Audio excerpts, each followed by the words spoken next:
দুইটা প্রশ্ন এসেছে। একটি প্রশ্ন হচ্ছে যে এক মহিলা লিখেছেন, আমি এক অসহায় মেয়ে, আমার বাবা কয়েকদিন পর পর আমার মাকে ধরে পিটায়। আমরা ভাই বোন গুলো বড় বড় বড় হয়েছি, আমাদের সামনে ধরে ধরে পেটায়। তখন আমার এত কষ্ট লাগে যে আমি কাউকে বুঝাতে পারবো না। আমার প্রশ্ন হচ্ছে, এই ধরনের বাবাদের উদ্দেশ্যে কিছু বলবেন কি? আমার মাকে ধরে যখন মারে তখন আমার মার কি যে কষ্ট হয়, আমরা অনেক বুঝিয়েছি, আমাদেরকে ধরে উল্টো বকাবকি করে। এটি একটি অত্যন্ত পীড়াদায়ক কথা।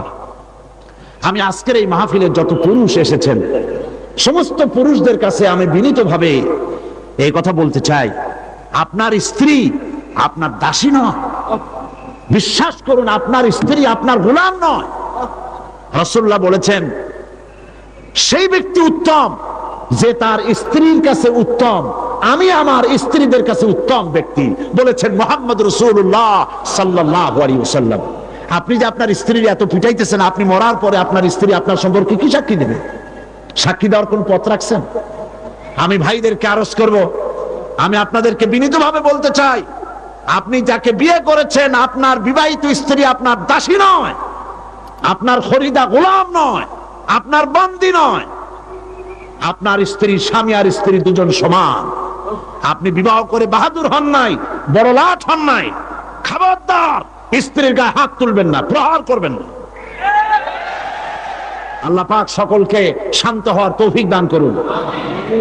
স্বামী স্ত্রীর সঙ্গে মনোমালিন্য হতে পারে, শাসনের কথা রাসূলুল্লাহ বলেছেন, শাসন করতে পারেন, কিন্তু আপনি শাসন করবেন আপনার মেয়ের সামনে, আপনার ছেলের সামনে?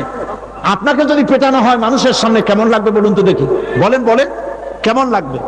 তা আপনি মা, কয়েকটা সন্তানের মা, এই মাকে তার সন্তানের সামনে পেটাচ্ছেন, তার ইজ্জতকে মাটির সাথে মিশাই দিচ্ছেন।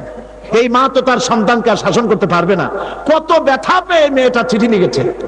আমি অনুরোধ করব, সেই পিতা যদি এখানে থাকেন, আল্লাহর কাছে তওবা করবেন। খবরদার